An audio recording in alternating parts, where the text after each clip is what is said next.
নমস্কাৰ বন্ধুসকল, ঠাণ্ডা লাগিছে বহুত। বৰষুণ কৰবাৰ পৰা আহি গল কবই নোৱাৰো। সো সেইকাৰণে জ্যাকেট লগাই দিছো ঠাণ্ডাৰ বতৰত। এতিয়া স্টাৰ্ট কৰিম তোমালোকৰ সেকেন্ড চেপ্টাৰ। শেষ কৰি দিম, ৰাফা দফা কৰি দিম, টেনশন কৰিব নালাগে। প্ৰশ্ন উত্তৰ মুখস্থ নহয় জানো? এটা ভিডিও অলৰেডি হৈ গল, দুটা ভিডিও হৈ গল জিওগ্ৰাফিৰ ওপৰত, আৰু দুইটা ভিডিও তোমালোকে নিজে চাই কবা যে জিওগ্ৰাফি ক্লিয়াৰ হৈছে নে নাই, ঠাণ্ডাই ক্লিয়াৰ, সব লেটাই ক্লিয়াৰ।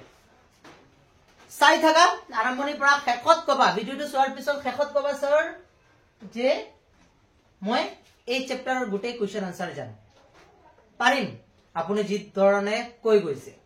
সো আজি আমি আলোচনা কৰিম আমাৰ দ্বিতীয় চেপ্টাৰ পৰিৱেশ আৰু পৰিৱেশৰ সমস্যা। প্ৰথমতে আমি বুজিব লাগিব পৰিৱেশ কি, ইয়াৰ পিছত পৰিৱেশৰ সমস্যা কি। যিকোনো এটা বস্তুৰ যেটি হেডিং চাম তাতে এনসাৰ বিলাক লুকাই থাকে, তাতে কথাবিলাক লুকাই থাকে। পৰিৱেশ কি, পৰিৱেশৰ সমস্যা কি।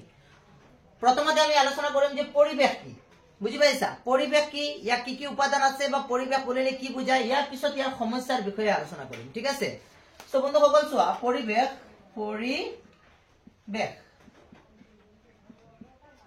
পৰিৱেশৰ অৰ্থটো কি চাই লোৱা। প্ৰথমতে পৰিৱেশৰ অৰ্থটো কি, পৰিৱেশ মানে কি?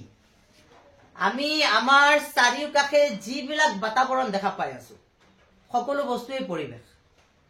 কি দেখা পাই আছো চাৰিওকাষত চোৱাচোন।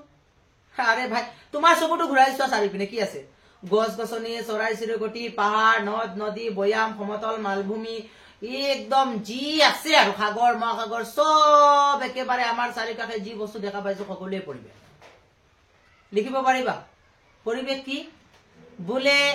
আমাৰ চাৰিওকাষে থকা যিবিলাক বাতাবৰণ, যি অৱস্থা দেখা পাইছো, হয় নে নহয়? যি অৱস্থা দেখা পাইছো, গছ গছনি, চৰাই চিৰিকটি, সমভূমি, মালভূমি, পাহাৰ পৰ্বত, নদ নদী, চৰাই চিৰিকটি, বায়ু, যি আছে গোটেইখিনি কি পৰিৱেশৰ ভিতৰত পৰে। গোটেইখিনি কাৰ ভিতৰত পৰে? পৰিৱেশৰ ভিতৰত পৰে। এতিয়া পৰিৱেশৰ প্ৰধান উপাদান যদি চাওঁ আমি, পৰিৱেশৰ উপাদান মনত ৰাখিবা। পৰিৱেশৰ দুটা উপাদান আছে। কেইটা উপাদান আছে? পৰিৱেশৰ দুটা উপাদান। মনত ৰাখিবা পৰিৱেশৰ উপাদান কেইটা? দুটা। এটা কি পৰিৱেশৰ এটা উপাদান কি? জৈৱ আৰু অজৈব। জৈৱ আৰু অজৈব। জৈৱ আৰু অজৈব। পৰিৱেশৰ উপাদান কেইটা? দুটা। পৰিৱেশৰ উপাদান কেইটা? দুটা। এটা হৈছে জৈৱ, এটা হৈছে অজৈব। এটা হৈছে জৈৱ, এটা হৈছে অজৈব। মনত ৰাখিবা। এতিয়া জৈৱ উপাদান কি কি আৰু অজৈব উপাদান কাক বোলে? যিবিলাক অজৈবটো আমি গমেই পাওঁ সকলোৱে, অজৈব বিলাক আমাক দেখাতে লাগিছে যিবিলাক জীৱন নহয় সেইবিলাক অজৈব। যেনেকুৱা বায়ু, যেনেকুৱা কি বায়ু। এতিয়া বায়ুটো কি জৈৱ নে অজৈব? চিন্তা কৰাচোন। মৃত। জৈৱ মানে জীৱন থকা, যাৰ ভিতৰত জীৱ আছে তাক কয় জৈৱ, যাৰ ভিতৰত জীৱন নাই তাক কোৱা হয় অজৈব। এতিয়া হলে আমি পাইছো বায়ু, বায়ুৰ প্ৰাণ আছে নেকি আমি গম নাপাও, গতিকে এইটো অজৈব। মাটি, মাটি যদি কও কি মাটি অজৈব। অজৈব হয় নে নহয়? মাটি অজৈব। আৰু কি আছে কোৱাচোন? পাহাৰ পৰ্বত। পাহাৰ পৰ্বত কি উৎপাদন? অজৈব। পাহাৰ পৰ্বত। আৰু কি আছে? নদ নদী। কি আছে? নদ নদী। আৰু কি আছে কোৱাচোন? সাগৰ মহাসাগৰ। সাগৰ মহাসাগৰ।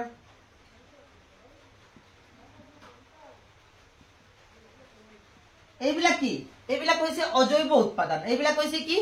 অজৈব উপাদান। উপাদান মানে কি? যিটো বস্তুৰ লগত লগ লাগি পৰিৱেশটো সৃষ্টি হৈছে। তেতিয়াহলে পৰিৱেশ সৃষ্টি হোৱাত কেইটা বস্তু লগ লাগিছে? এটা জৈৱ উপাদান, এটা অজৈব উপাদান। অজৈব উপাদানৰ ভিতৰত কি কি পালো? বায়ু পালো, মাটি পালো, পাহাৰ পৰ্বত পালো, নদ নদী পালো, সাগৰ মহাসাগৰ পালো। এতিয়া যদি আমি জৈৱ উপাদান কওঁ, জৈৱ জীৱিত, জীৱিত বুলি কলে গছ গছনি আহিবনে নাই? গছ গছনি। গছ গছনি জীৱিত নে মৃত? গছ গছনি জীৱ, বাঢ়িয়ে থাকে। মানুহটো চোৱাচোন জীৱিত নে নহয়? মানুহ, হয় নে নহয়? আৰু কি আছে? জীৱ জন্তু। যিমান জীৱ জন্তু দেখা পাইছো, জীৱ জন্তু, এইবিলাক কি? জৈৱ উপাদান। এইবিলাক কি? জৈৱ উপাদান। এতিয়া পৰীক্ষাত তোমালোকৰ ইয়াৰ পৰা কুৱেশ্যন এৰাইজ হয় যে পৰিৱেশৰ প্ৰধান উপাদান কেইটা? তেতিয়াহলে পৰিৱেশৰ প্ৰধান উপাদান হল দুটা। কি কি? জৈৱ আৰু অজৈব। এতিয়া পৰীক্ষাত পাৰ্থক্য সোধে, বোলে পাৰ্থক্য দেখুওৱা, জৈৱ আৰু অজৈব উপাদানৰ মাজত পাৰ্থক্য দেখুওৱা। কি বুলি কবা তেতিয়া পাৰ্থক্য?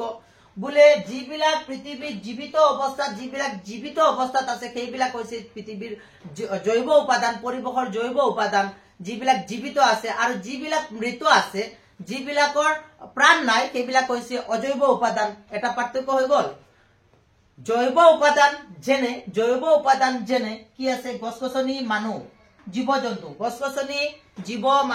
গছগছনি মানুহ জীৱ-জন্তু আদিবিলাক কি হয় আদিবিলাক হৈছে জীৱিত উপাদান বা জৈৱ উপাদান আনহাতে অজৈব উপাদান যেনে মাটি বায়ু পাহাৰ পৰ্বত নদ নদী সাগৰ মহাসাগৰ এইবিলাক হৈছে আকৌ অজৈব উপাদান মনত থাকিব কেইটা জৈৱ আৰু অজৈব পৰিৱেশৰ উপাদান পৰিৱেশ বুলিলে কি বুজা আকৌ কোৱা পৰিৱেশ বুলিলে কি বুজা আমাৰ চাৰিওকাষৰ যিটো বাতাবৰণ যিটো অৱস্থা আমি দেখিবলৈ পাওঁ আৰু এইবিলাকত যিবিলাক বস্তু আছে যেনেকুৱা মাটি বায়ু পানী আদি যিমান বস্তু আছে যিমান বস্তু চকুৰে আমি টাৱাৰ কৰিব পাৰো গোটেইখিনি আমাৰ পৰিৱেশত পৰে পৰিৱেশৰ গাই উপাদান হৈছে দুটা এটা হৈছে জৈৱ এটা হৈছে অজৈব জৈৱ উপাদানৰ ভিতৰত কি পৰে জৈৱ উপাদানৰ ভিতৰত তোমালোকৰ পৰিব গছগছনি মানুহ জীৱ-জন্তু ইত্যাদি আৰু অজৈব উপাদানৰ ভিতৰত পৰিব বায়ু মাটি পাহাৰ পৰ্বত নদ নদী সাগৰ মহাসাগৰ ইত্যাদি এইখিনি মনত থাকি গল 100% থাকি গল এতিয়া আমি নেক্সট আগবাঢ়ো যে এই যিটো আমাৰ পৰিৱেশৰ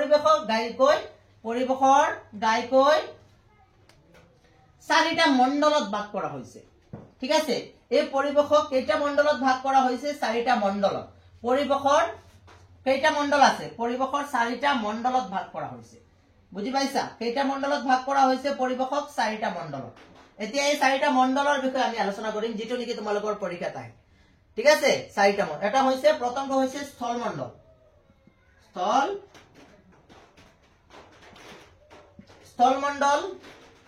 জলমণ্ডল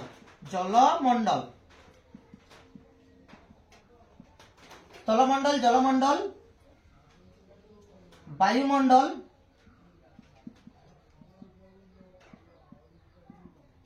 আৰু জীৱমণ্ডল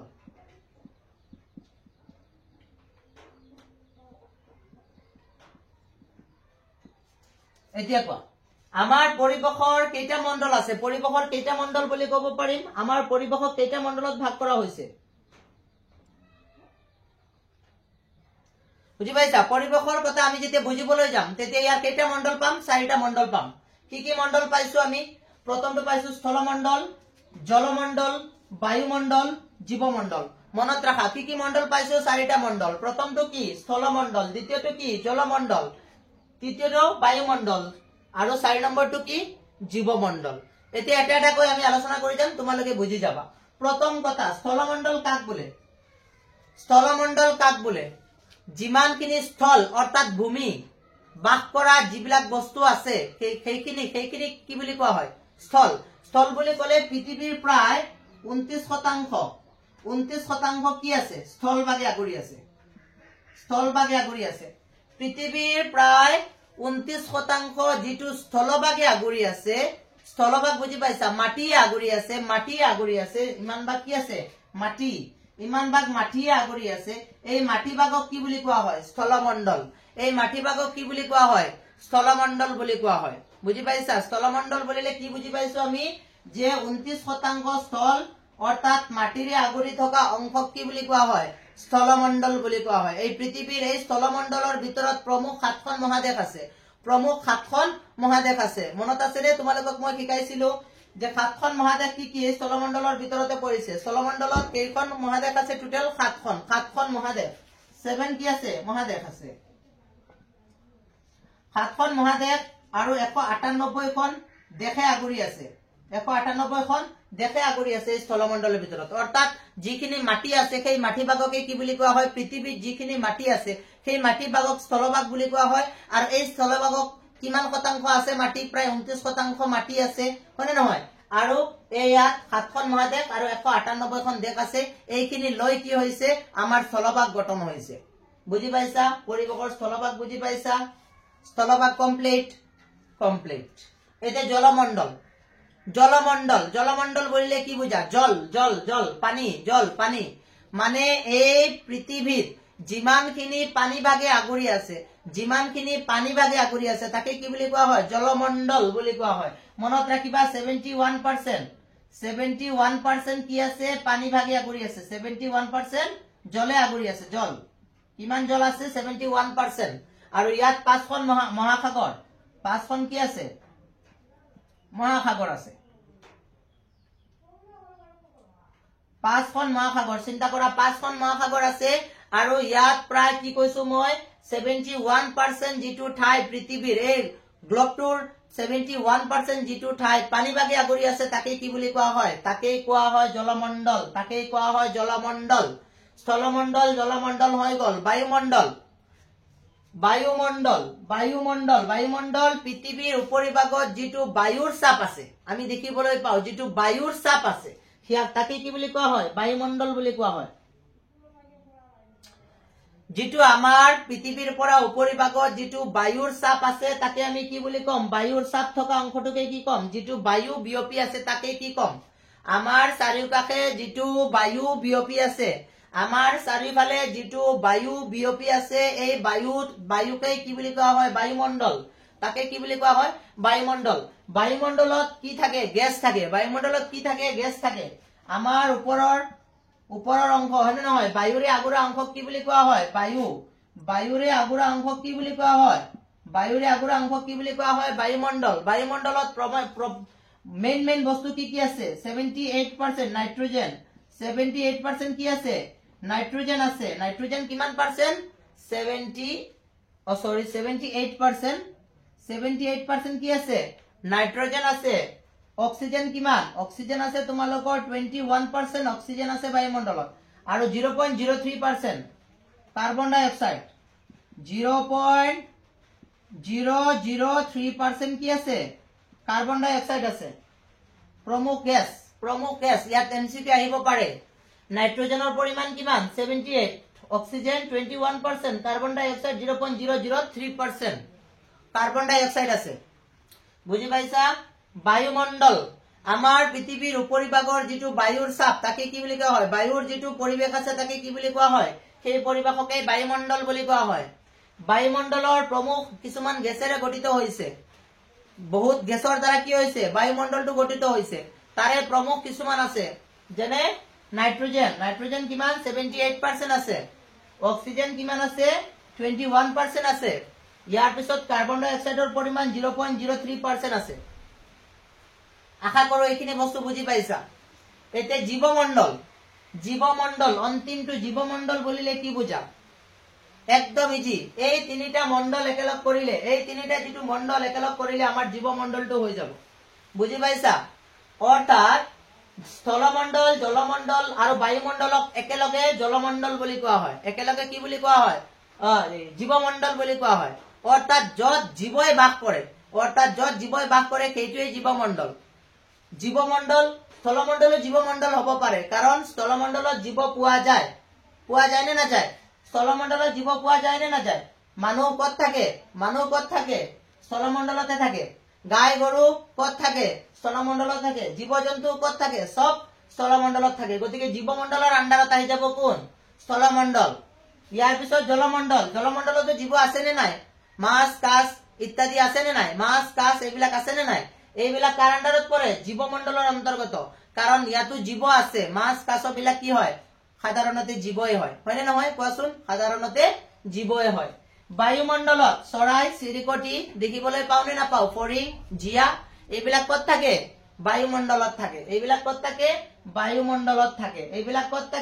বায়ুমণ্ডলত থাকে গতিকে এই জীৱমণ্ডলৰ অন্তৰত কি সোমাব স্থলমণ্ডল সোমাব হয়নে নহয় স্থলমণ্ডল সোমাব ইয়াৰ পিছত ইয়াত কি সোমাব জলমণ্ডলো সোমাব কি সোমাব জলমণ্ডল সোমাব আৰু কি সোমাব ইয়াত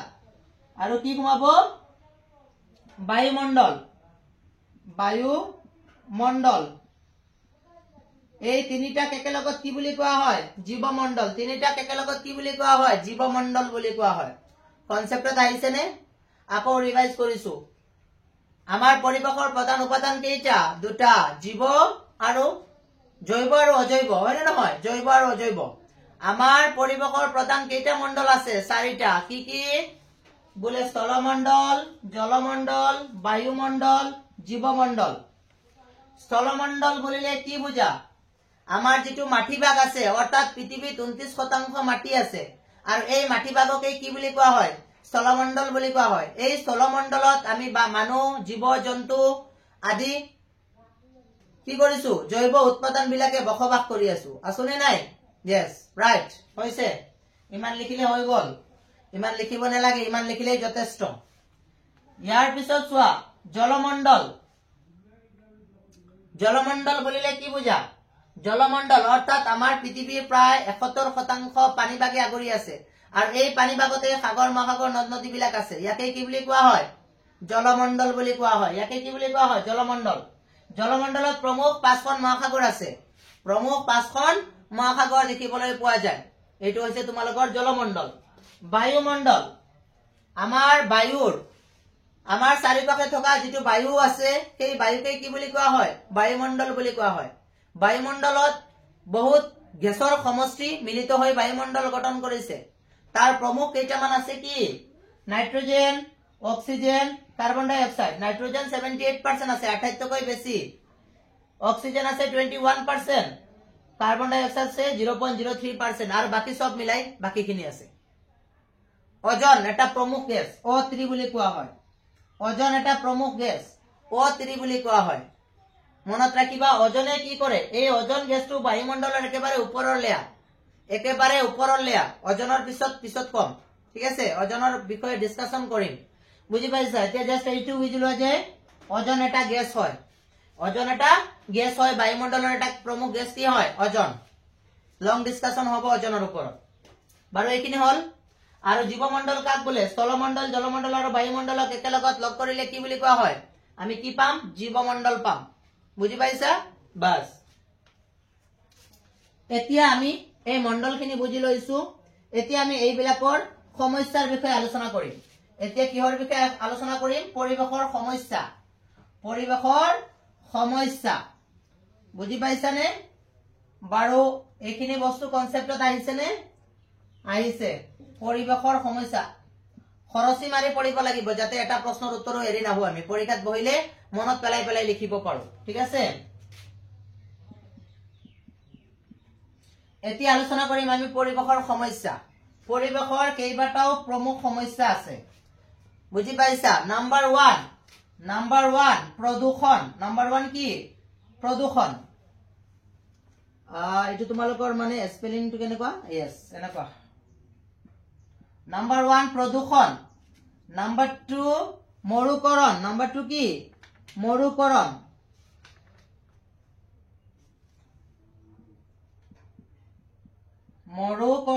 নাম্বাৰ 2 কি মৰুকৰণ এন্ড নাম্বাৰ 3 ইজ গোলকীয় উত্তাপ বৃদ্ধি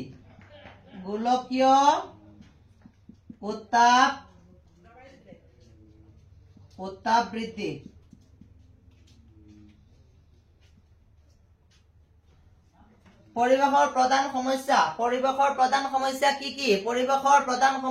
কি প্ৰদূষণ মৰুকৰণ গোলকীয় উত্তাপ বৃদ্ধি পৰীক্ষাত আহিব পাৰে পৰিবেশৰ প্ৰধান সমস্যা কেইটা আলোচনা কৰা অথবা পৰিবেশৰ প্ৰধান সমস্যা কি তেতিয়ালে আমি কি ক'ব পাৰিম পৰিবেশৰ প্ৰধান সমস্যা প্ৰথম প্ৰদূষণ প্ৰথমত কি প্ৰদূষণ ইয়াৰ পিছত মৰুকৰণ ইয়াৰ পিছত গোলকীয় উত্তাপ বৃদ্ধি পৰিবেশৰ প্ৰধান সমস্যা কেইটা তিনিটা কি কি নাম্বাৰ 1 প্ৰদূষণ নাম্বাৰ 2 মৰুকৰণ নাম্বাৰ 3 গোলকীয় উত্তাপ বৃদ্ধি মনত থাকিবনে এইটো কনসেপ্ট যে পৰিবেশৰ প্ৰধান সমস্যা কেইটা তিনিটা কি কি নাম্বাৰ 1 প্ৰদূষণ নাম্বাৰ 2 মৰুকৰণ নাম্বার 3 গোলকীয় উত্তাপ বৃদ্ধি মনত থাকি গল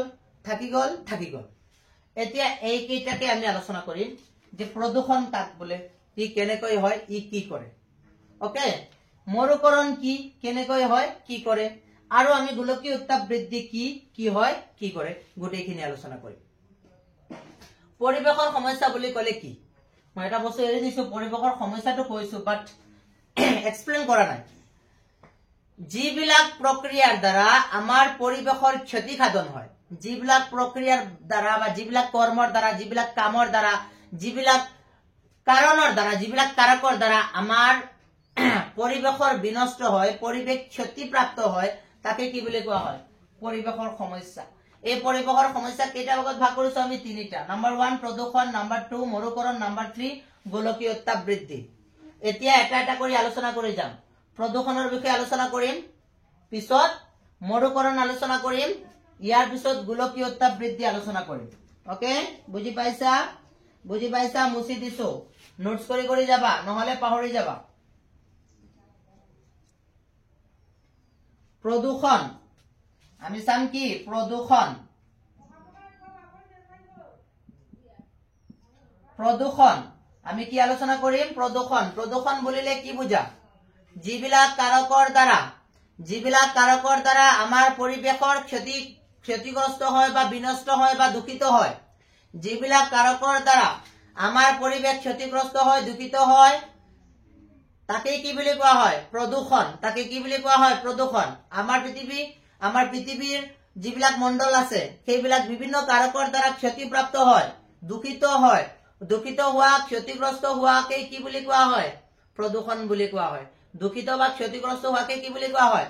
প্ৰদূষণ। দূষিত বা ক্ষতিগ্ৰস্ত হোৱাকে কি বুলি কোৱা হয়? প্ৰদূষণ। যিবিলাক কাৰকৰ দ্বাৰা আমাৰ পৃথিৱীৰ মণ্ডলসমূহ ক্ষতিগ্ৰস্ত হয় বা বিনষ্ট হোৱা দেখা যায় বা দূষিত হোৱা দেখা যায়, তাকে কি বুলি কোৱা হয়? প্ৰদূষণ। বুজি পাইছা? প্ৰদূষণ মূলতে ক'ত হয়? প্ৰদূষণ মূলতে ক'ত হয়? প্ৰদূষণ মূলতে ক'ত হয়? স্থলমণ্ডলত প্ৰদূষণ হয়। স্থলমণ্ডলৰ প্ৰদূষণ। স্থলমণ্ডলৰ প্ৰদূষণ। কিহৰ প্ৰদূষণ? স্থলমণ্ডলৰ প্ৰদূষণ। বায়ুমণ্ডলৰ প্ৰদূষণ। বায়ুমণ্ডলৰ প্ৰদূষণ।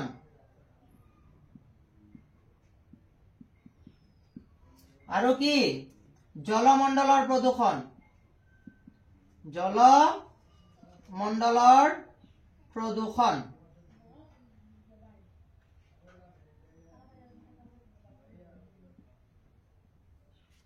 বুজি পাইছা? এই তিনি প্ৰকাৰে কি হয়? প্ৰদূষণ হয়। এই তিনি প্ৰকাৰে কি হয়? প্ৰদূষণ হয়। ক'ত প্ৰদূষণ হোৱা দেখা যায়? স্থলমণ্ডল প্ৰদূষণ হোৱা দেখা যায়, বায়ুমণ্ডল প্ৰদূষণ হোৱা দেখা যায়, আৰু জলমণ্ডল প্ৰদূষণ হোৱা দেখা যায়। বুজি পাইছা? Concept clear? বাস, এতিয়া প্ৰথমতে আমি এটা এটা কৰি ডিসকাশন কৰি যাম। ফাৰ্স্ট ওয়ান ইজ স্থলমণ্ডলৰ প্ৰদূষণ কেনেকৈ হয়? স্থলমণ্ডল কেনেকৈ প্ৰদূষণ হয়? ঠিক আছে, স্থলমণ্ডল বুলি ক'লে 29% যিখিনি মাটিভাগে আগুৰি আছে সেইখিনিক স্থলমণ্ডল বুলি কোৱা হয়। ওকে, এতিয়া স্থলমণ্ডল কেনেকৈ দূষিত হয়? ঠিক আছে, আমাৰ মাটিভাগ কেনেকৈ দূষিত হয়?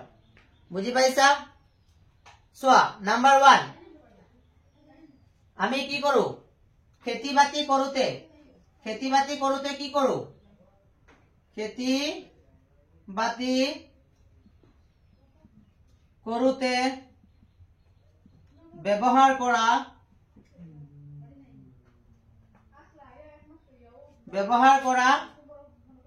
ৰাসায়নিক সাৰ।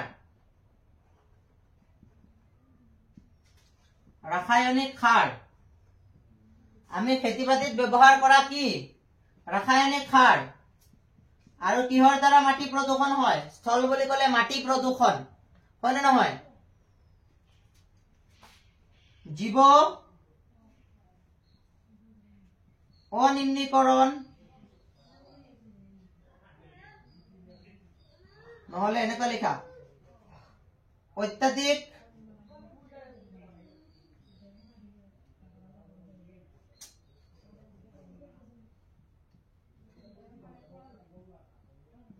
পলিথিনৰ ব্যৱহাৰ, পলিথিন বা প্লাষ্টিকৰ ব্যৱহাৰ,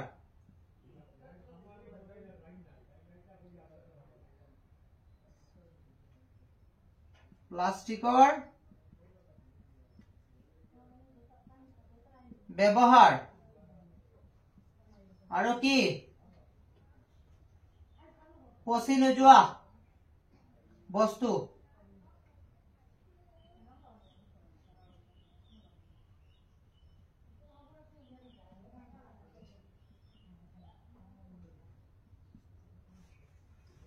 তিনিটা হলে হ'ব, বেছি নালাগে। এই কেইটা মনত ৰাখিলে হল স্থলমণ্ডল প্ৰদূষণ কেনেকৈ হয় মনত পেলাই থাকা যে প্ৰথমতে খেতি-বাতি কৰোতে ব্যৱহাৰ কৰা ৰাসায়নিক সাৰ আমি খেতি-বাতি কৰো আসলতে আমাৰ ঘৰতে উৎপাদন কৰা জৈৱিক সাৰ আছে সেইখিনি আমি ব্যৱহাৰ নকৰো আমি মাটিত বাৰে বাৰে কি সাৰ প্ৰয়োগ কৰি আছো বাৰ ৰাসায়নিক সাৰ দোকানৰ পৰা কিনি আনি ৰাসায়নিক সাৰ বিলাক ব্যৱহাৰ কৰিছো যাৰ ফলত এক বছৰটো খেতি ভালেই হয় কিন্তু লাহে লাহে মাটিৰ গুণাগুণ একেবাৰে নাইকিয়া হৈ যায় কিয় নাইকিয়া হৈ যায় মাটিত এটা জীৰ থাকে এই মাটিত এটা এনেকুৱা কি বুলি কয় কেঁচু থাকে দেই কেঁচু থাকে সেই কেঁচুৱে মাটিৰ উৰ্বৰতা শক্তিটো এনেকুৱা মাটি খাই হি হাগে আৰু তাৰ পৰা মাটিৰ উৰ্বৰতা শক্তিখিনি বৃদ্ধি পায় কিন্তু মানুহে লাহে লাহে ৰাসায়নিক সাৰ ব্যৱহাৰ কৰাৰ ফলত কি হৈছে এই মাটিত থকা যিবিলাক উলু আছে অথবা মাটিত থকা যিবিলাক কেঁচু আছে সেইবিলাক লাহে লাহে মৰহি গৈছে আৰু যাৰ ফলত কি হৈছে এইবিলাক মৰি যোৱাৰ কাৰণে কি হল মাটিৰ উৰ্বৰতা শক্তি নাইকিয়া হৈ গৈছে আজিকালি মানুহৰ খেতিত ৰাসায়নিক সাৰ প্ৰয়োগ কৰাৰ পিছতো খেতি-বাতি ভাল নহয় কাৰণ মাটি কি হৈ গৈছে প্ৰদূষিত হৈ গৈছে মাটিয়ে খং কৰিছে মাটিয়ে দুখ পাইছে আমাৰ কাৰণে কাৰণ আমি ৰাসায়নিক সাৰ প্ৰয়োগ কৰিছো বুজি পাইছা সেইটো হৈছে গতিকে মাটিৰ ৰাসায়নিক সাৰ প্ৰয়োগ কৰা নাম্বাৰ 1 অত্যাধিক কি কৰো আমি ৰাসায়নিক সাৰ প্ৰয়োগ কৰো তাৰ পৰা কি হয় স্থলমণ্ডল প্ৰদূষিত হয় মাটি প্ৰদূষণ হয় ইয়াৰ আৰু এটা নাম স্থলমণ্ডলৰ প্ৰদূষণ নহয় তোমালোকে ইয়াত মাটি প্ৰদূষণো হ'ব মাটি প্ৰদূষণ বুজি পাইছা মাটি প্ৰদূষণ স্থলমণ্ডল বা মাটি প্ৰদূষণ বুলিলে কি বুজি পাবা কি কম খেতি-বাতি কৰোতে ব্যৱহাৰ কৰা ৰাসায়নিক সাৰ ব্যৱহাৰ কৰিছে যাৰ দ্বাৰা মাটি প্ৰদূষণ হয় ইয়াৰ পিছত অত্যাধিক পলিথিন বা প্লাষ্টিকৰ ব্যৱহাৰ আমি বজাৰত যাওঁতে মোনা লৈ নাযাওঁ মানে নহয় আলসি আমাৰ হা মোনা এটা লৈ গলে প্লাষ্টিকটো কমসে কম আনিব নালাগে আৰু এই প্লাষ্টিক আনাৰ ফলত কি হয় এইবিলাক যেতিয়া আমি পেলাই দিওঁ পেলাই দিয়াৰ পিছত পচি যায় জানো নাযায় অত্যাধিক পলিথিনৰ ব্যৱহাৰ কৰিছো বা প্লাষ্টিকৰ ব্যৱহাৰ কৰিছো হয় নাম্বাৰ 3 পচি নোযোৱা বিভিন্ন ধৰণৰ বস্তু আমি ব্যৱহাৰ কৰো ঘৰৰ বিভিন্ন সামগ্ৰী আছে যিবিলাক পচি নাযায় মানে নহয় এইবিলাক আমি ব্যৱহাৰ কৰো বেছিকৈ আৰু পচি যোৱা বস্তুৰ দ্বাৰাও কি হয় অলপ হলেও মাটি প্ৰদূষণ হয় গতিকে সেইবিলাক আছে এই তিনিটা কাৰক মনত ৰাখিবা দুটা কাৰক স্পেশালি খুদে যে স্থল প্ৰদূষণৰ দুটা কাৰক দিয়া দুটা কাৰণ লিখা স্থল প্ৰদূষণ হোৱা মাটি প্ৰদূষণ হোৱাৰ দুটা কাৰণ আমি তিনিটা লিখি লৈছো যিকোনো দুটা মুখস্থ কৰি লোৱা পৰীক্ষাত লিখি আহা কাম হৈ গল বুজি পাইছা নাম্বাৰ 2 কি পাইছো আমি বায়ু প্ৰদূষণ কি বায়ু প্ৰদূষণ কেনেকৈ হয় কোৱাচোন ধোঁৱা স্পেশালি কি ধোঁৱা নাম্বাৰ 1 কি ধোঁৱা গেলা পচা বস্তু পেলাই দিয়া গেলা পচা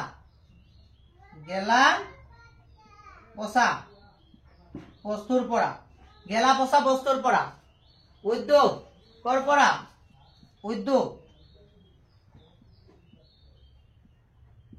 এইবিলাক লিখি তোমালোকে এনেকা ধোঁৱা গেলা পচা উদ্যোগ এনেকা নিলিখিবা এক্সপ্লেইন কৰিবা এইকেইটা ধোঁৱাৰ পৰা কেনেকৈ হয় মই কৈ দিছো চোৱা ধোঁৱা আজিকালি কি হৈছে গাড়ী মটৰৰ অত্যাধিক ব্যৱহাৰ হৈছে নে নাই কয়লাৰ ব্যৱহাৰ হৈ আছে আৰু যিমানে ব্যৱহাৰ হৈ আছে তাৰ পৰা ধোঁৱা ওলাইছে নে নাই নিশ্চয় ধোঁৱা ওলাইছে এই ধোঁৱাৰ পৰা কি হৈছে এই ধোঁৱাৰ পৰা এই ধোঁৱাখিনি বায়ুমণ্ডলত গৈছে বায়ুমণ্ডলত যোৱাৰ লগে লগে কি হৈছে বায়ু দূষিত হৈছে এই বায়ু আমি লৈ আছো যাৰ ফলত এই ধোঁৱাখিনি আমাৰ ভিতৰলৈ সোমাইছে আৰু এইখিনি হোৱাৰ কাৰণে আমাৰো বেমাৰ আজাৰৰ সন্মুখীন হ'বলগীয়া হৈছে বুজি পাইছা গেলা পচা বস্তু যতে ততে আমি গেলা পচা বস্তু একচুয়ালি গেলা পচা বস্তু পচাৰ পিছত বস্তু এটা আমি হয় মাটিৰ তলত থব লাগে নহলে তাক জুই পুৰাই দিব লাগে জ্বলাই দিব দিয়াটো উচিত নহয় আচলতে জ্বলাই দিয়াটো আচলতে উচিত নহয় আচলতে তাক কি কৰি দিব লাগে মাটিৰ তলত পুতি থৈ দিব লাগে জীৱ এটা মৰিছে যতে ততে পেলাই দিছো আমি সেইটো আমাৰ বেয়া গুণ আমি কি কৰিব লাগে সেইটো মাটিৰ তলত পুতি থব লাগে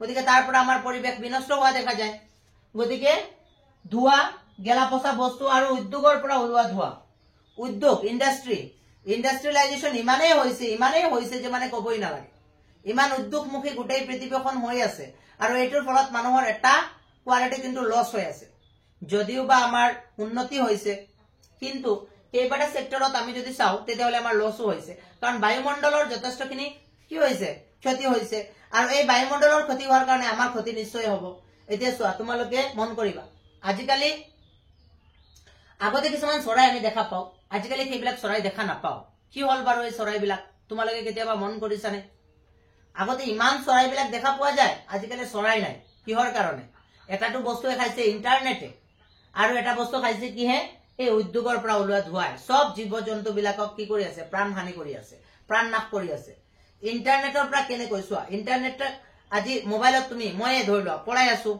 ভিডিও এটা আপলোড কৰি দিছো তোমালোকে পাই গৈছা কেনেকৈ পাইছা ইন্টাৰনেটৰ মাধ্যমত এই ইন্টাৰনেটে সকলো বস্তু নিজৰ পিনে টানি থাকে আৰু সেই যেটো এটা বাতাবৰণ সৃষ্টি হয় যেটো টেম্পাৰেচাৰ সৃষ্টি হয় তাৰ পৰা কি হয় চৰাই চিৰিকটিবিলাক মৰি থাকে বুজি পাইছা গতিকে আমি দেখা পাইছো বায়ুমণ্ডল প্ৰদূষণ হোৱাৰ গায় কাৰণ কেইটা তিনিটা মোটামুটি তিনিটা লিখিলে হৈ যাব বলে হলো ধোঁৱাৰ পৰা প্ৰদূষণ হয় কেনেকৈ আমি বিভিন্ন বস্তু জ্বলাও ব্যৱহাৰ কৰো সেইবিলাকৰ পৰা ওলোৱা অথবা গাড়ী মটৰৰ পৰা ওলোৱা ধোঁৱাৰ দ্বাৰা কি হয় বায়ু প্ৰদূষণ হয় গেলা পচা বস্তুবিলাক পেলাই দিয়াৰ পিছত এইবিলাকক পচি যোৱাৰ সময়ত গোন্ধ ওলাই বায়ু প্ৰদূষণ হয় মানে নহয় উদ্যোগৰ পৰা ওলোৱা ধোঁৱা এইবিলাকৰ দ্বাৰা কি হয় বায়ু প্ৰদূষণ হয় বায়ু প্ৰদূষণ কনসেপ্ট ক্লিয়াৰ ফাইনালি জল প্ৰদূষণ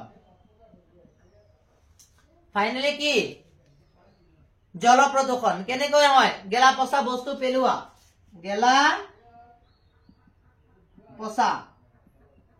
পচা পেলাই দিম হয় না নহয় নদীত নি পেলাই দিও নে নিদিও ৰাসায়নিক কি হয় চোৱা বৰষুণৰ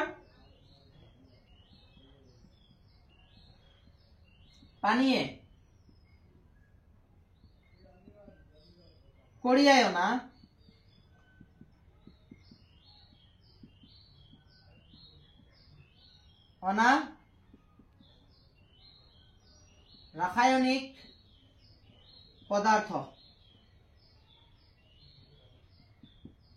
ৰাসায়নিক পদাৰ্থ আৰু কি হ'ব পাৰে কাপোৰ ধোৱা হ'ব না নহব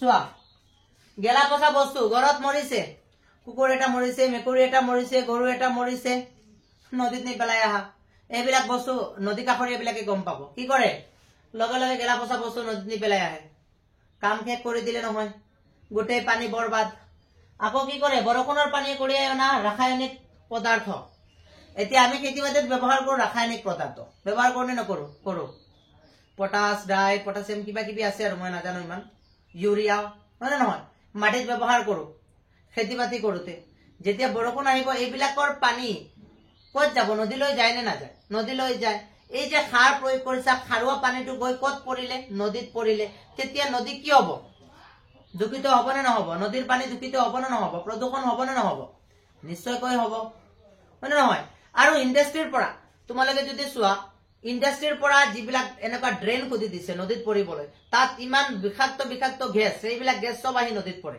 তাৰ পৰা বায়ু প্ৰদূষণ হয় সেইটো তুমি লিখিব পাৰা এতিয়া মই কপিলী নদীৰ ওচৰত থকা মানুহ একেবাৰে ওচৰতে আৰু মোৰ কপিলী নদী বুলি ক'লে গা ধুবলৈ যাওঁ সদায় এতিয়া কপিলী নদীত মাহেকত এবাৰ গেছ আহে আৰু ইমান মাছ মৰে ক'বই নালাগে কিহৰ পৰা হৈছে ওপৰত এটা আছে বোলে সিমেন্ট ফেক্টৰী এই সিমেন্ট ফেক্টৰীৰ গোটেইখিনি পানী নলা সিস্টেমত কৰি গোটেইখিনি নমাই দিছে তাৰ পৰা গোটেই যিবিলাক জাবৰ জোতৰ সব আহি থাকে আৰু সেইখিনিৰ পৰা কি হয় নদীৰ পানী প্ৰদূষণ হয় জল প্ৰদূষণ হয় বুজি পাইছা কাপোৰ ধোৱা যেটো সিস্টেম আমি কি কৰো কাপোৰ সাপোৰ যি বস্তু আছে সব নি নদীত ধুও নদীত ধোৱাৰ কাৰণে তাৰ পৰাও কি হয় নদী অপবিত্ৰ হয় এতিয়া এটা কথা শুনা কৈ দিম নেকি ভিডিওটো অলপ দীঘলীয়া হ'ব নকও বাৰু যদি তোমালোকে কোৱা অলপমান কথা পাতিবলৈ তেতিয়া হলে নেক্সট ভিডিওৰ পৰা পাতিম সময় নাই যে তোমালোকৰ পৰীক্ষা কাট চাপিছে বাদ দিয়া হৈছে গতিকে প্ৰদূষণ তিনিটা পাইছো মনত থাকি গল তিনিটা প্ৰদূষণ কি কি স্থল প্ৰদূষণ স্থলমণ্ডলৰ প্ৰদূষণ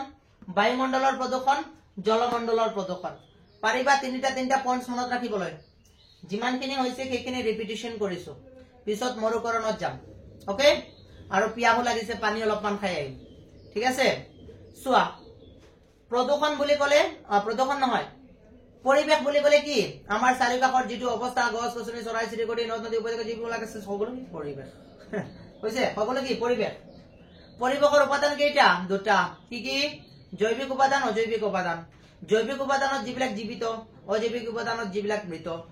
থাকিব মনত? থাকিব। মণ্ডল কেইটা? 4টা। স্থলমণ্ডল, পিছত কি? জলমণ্ডল, বায়ুমণ্ডল আৰু জীৱমণ্ডল। মনত আছে নে? স্থলমণ্ডল কাক বোলে? মাটি থকা অংশক স্থলমণ্ডল, জল থকা অংশক জলমণ্ডল আৰু এই বায়ু থকা অংশক বায়ুমণ্ডল। আকৌ কি পাইছো? যত নেকি 3টা মণ্ডলৰ সমষ্টি হয় তাক জীৱমণ্ডল বুলি কোৱা হয়। প্ৰদূষণ বুলিলে এই ইয়াৰ প্ৰধান আমাৰ পৰিৱেশ বিনষ্ট হোৱাৰ প্ৰধান কাৰক কেইটা? 3টা। কি পাইছো? প্ৰদূষণ নাম্বাৰ 1 পাইছো, দ্বিতীয় নম্বৰত মৰুকৰণ, তৃতীয় নম্বৰত পাইছো গোলকীয় উত্তাপ বৃদ্ধি। তাৰ পৰা এটা আলোচনা কৰা হৈ গল প্ৰদূষণ। প্ৰদূষণ কেই প্ৰকাৰে হয়? এই 3 প্ৰকাৰে হয়। বুজি পাইছা? বাস হৈ গল। এতিয়া তোমালোকে এইখিনি স্ক্ৰিনশ্বট মাৰি লোৱা, লিখি লোৱা, মই অলপমান পানী খাই আম।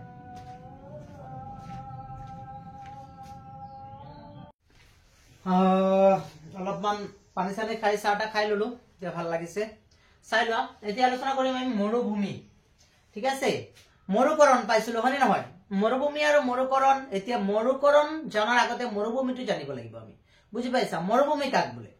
চোৱা, মৰুভূমি 2টা ভাগত ভাগ কৰা হৈছে। মৰুভূমিক এটা হৈছে তোমালোকৰ শীতল মৰুভূমি, এটা হৈছে উষ্ণ মৰুভূমি। বুজি পাইছা? শীতল মৰুভূমি মানে শীতল ঠাই, যিবিলাক বৰফৰে আবৃত ঠাই, যিবিলাক বৰফেৰে আবৃত ঠাইক কোৱা হয় শীতল মৰুভূমি, আৰু যিটো নেকি বালিৰে আবৃত ঠাই বা বালি ভৰপূৰ থাকে তাক কোৱা হয় উষ্ণ মৰুভূমি। বুজি পাইছা? সো এতিয়া চোৱা, এই মৰুভূমি কেনেকৈ হল? বৰষুণৰ পৰিমাণ কম আৰু বাষ্পীভৱন বেছি। যদি বৰষুণৰ পৰিমাণ কম হয়, বৰষুণ কম হৈছে আৰু মাটিৰ পৰা গেছ বেছি ওলাই যায়, বাষ্পীভৱন বেছি হয়, তেতিয়াহলে মাটি শুকাই যাব আৰু শুকোৱাৰ ফলত লাহে লাহে মাটিখিনি মৰুভূমিলৈ পৰিৱৰ্তন হ'ব। সেইটো হৈছে মৰুভূমিৰ সংজ্ঞা। স্থলভাগৰ প্ৰায় 20% মৰুভূমি আছে। বৰ্তমান স্থলভাগৰ প্ৰায় 20% কি আছে? মৰুভূমি আছে। বুজি পাইছা? মাটিত যিমান শতাংশ আছে তাৰ 20%ই মৰুভূমি। ইমান মৰুভূমি হৈ গল, চিন্তা কৰা। বুজি পাইছা? এতিয়া আলোচনা কৰো আমি মৰুকৰণ। চোৱা, এইটোৱেই তোমালোকৰ কোৱেশ্চন আহিব যে মৰুকৰণ কি? মৰুকৰণৰ সংজ্ঞা দিয়া। ইয়াৰ কাৰণ কি? মৰুকৰণ যে হৈছে ইয়াৰ মূলত কাৰণ কি? ইয়াৰ পৰা আমি কেনেকৈ ৰক্ষা পাব পাৰিম? এইটোৱে মেইন, তোমালোকৰ চাই লোৱা। এটা প্ৰক্ৰিয়া যিয়ে ক্ৰান্তীয় অঞ্চলৰ উৎপাদনক্ষম ভূমি মৰুভূমিত পৰিণত কৰে। মানে কি? এনেকুৱা এটা প্ৰক্ৰিয়া যিয়ে কি কৰে? ক্ৰান্তীয় অঞ্চল মানে কি? উষ্ণ অঞ্চল, গৰম অঞ্চলত কি কৰে? উৎপাদনক্ষম ভূমি, যিবিলাক ভূমিত বেছিভাগ ফসল হয়, যিবিলাক ভূমি উৎপাদনক্ষম, যত নেকি ফসল হৈছিলে, সেই ফসল হোৱা অঞ্চলক যেতিয়া তাৰ শক্তিখিনি কমাই মৰুভূমিলৈ পৰিৱৰ্তন কৰে তাকেই মৰুকৰণ বুলি কোৱা হয়। তাকেই মৰুকৰণ বোলে। বুজি পাইছা? আকৌ ৰিপিট কৰা যে মৰুকৰণ কি? যি এনেকুৱা এটা প্ৰক্ৰিয়া যিয়ে ক্ৰান্তীয় অঞ্চল অৰ্থাৎ গৰম অঞ্চল যিটো থাকিব, সেই অঞ্চলৰ উৎপাদনক্ষম যিবিলাক মাটি, সেই মাটিৰ গুণাগুণটো পৰিৱৰ্তন কৰি তাক কি কৰি দিয়ে? মৰুভূমিলৈ পৰিৱৰ্তন কৰি দিয়ে। তাকে কি বুলি কোৱা হয়? মৰুকৰণ। এই মৰুকৰণ বাৰু কিয় হয় চোৱাচোন। এই মৰুকৰণ জানানে 35% মৰুকৰণৰ কবলত পৰিছে। বৰ্তমান প্ৰায় 35% ঠাই, স্থলমণ্ডলৰ 35% ঠাই মৰুকৰণ হোৱা আৰম্ভ হৈ গল, মানে হৈয়ে আছে। এতিয়া ৰাজস্থানত চোৱা, আমাৰ থৰ মৰুভূমিখন আছে, তাতে কি হৈছে? লাহে লাহে মৰুকৰণ বৃদ্ধি পাই গৈয়ে আছে। চিন্তা কৰা, এসময়ত গৈ এই গোটেই আমাৰ যিটো সমভূমি অঞ্চল সেইটো মৰুভূমিৰ কবলত পৰিব বুলি অনুমান কৰিছে বৈজ্ঞানিক বিলাকে। বুজি পাইছা? গতিকে এইটো এটা বৰ দুখজনক ঘটনা। এতিয়া চোৱা, কাৰণ এইটো কিহৰ কাৰণে হয়? এইটো প্ৰাকৃতিক কাৰণো আছে তাত, আৰু মানৱ সৃষ্ট কাৰণটো বেছি আছে। এতিয়া প্ৰাকৃতিক কাৰণ মূলতে 2টা, সেই 2টা আমি আলোচনা কৰিম, আৰু মানৱ সৃষ্ট কাৰণ 3টা, সেই 3টাও আলোচনা কৰিম। চোৱা, প্ৰাকৃতিক কাৰণ খৰাং বতৰ। প্ৰাকৃতিক কাৰণ হিচাপে আমি দেখা পাম খৰাং বতৰ। বহুত দিন বৰষুণ নহয়, বহুত দিন বৰষুণ নোহোৱাৰ ফলত কি হয়? মাটিৰ গুণাগুণটো কমি যায়। লাহে লাহে কি হয়? মাটিত চাপ বৃদ্ধি পায় আৰু কি হয়? উত্তাপ বৃদ্ধি পায়। লাহে লাহে কি হৈ যায়? মাটিখিনি মৰুভূমিত পৰিৱৰ্তন হয়। গোলকীয় উত্তাপ বৃদ্ধি। গোলকীয় উত্তাপ বৃদ্ধি যেনে কিছুমান গেছ আছে, কাৰ্বন ডাই অক্সাইড, মিথেন, এইবিলাক বিষাক্ত গেছ বেছ হোৱাৰ ফলত বেছি হোৱাৰ লগে লগে কি হয়? গোলকীয় উত্তাপ বৃদ্ধি হয়। আৰু এই গোলকীয় উত্তাপ বৃদ্ধি হোৱাৰ লগে লগে মাটি কি হয়? মৰুভূমিত পৰিণত হয়। এইটো আছিলে প্ৰাকৃতিক কাৰণ। এতিয়া যদি আমি আমাৰ চাও মানৱ সৃষ্ট কাৰণ, তেতিয়াহলে পশুচাৰণ। অত্যাধিক পশুচাৰণ কৰে মানুহে। অত্যাধিক পশুচাৰণ, গৰু ছাগলী এইবিলাক অত্যাধিক পোহাৰ কাৰণে তাত কি হৈছে? ঘাঁহখিনি নাইকিয়া হৈ গল, আৰু ঘাঁহখিনি নাইকিয়া হোৱাৰ লগে লগে উত্তাপটো এনেই বৃদ্ধি পাব, আৰু উত্তাপ বৃদ্ধি হোৱাৰ লগে লগে মাটিখিনি লাহে লাহে কি হৈ যাব? মৰুভূমিত পৰিণত হ'ব। ইয়াৰ পিছত গছ গছনি কটা, মানুহে গছ গছনি কটা বন্ধই নকৰে। আগতে ইমান হাবি জংঘল আছিলে, আজিকালি ক'ত পোৱা চোৱাচোন, সকলো হাবি জংঘল নাইকিয়া হৈ গ'ল। মানুহে গছ গছনি কাটি কাটি নিজৰ ব্যৱহাৰত লগাইছে আৰু ইপিনে মৰুকৰণ হৈয়ে আছে। এইখিনি প্ৰাকৃতিৰ কাৰণে অকণো চিন্তা নকৰে মানুহবিলাকে। গতিকে সেইটো এটা কাৰণ হয়, যিটো নেকি মানৱ সৃষ্ট কাৰণ।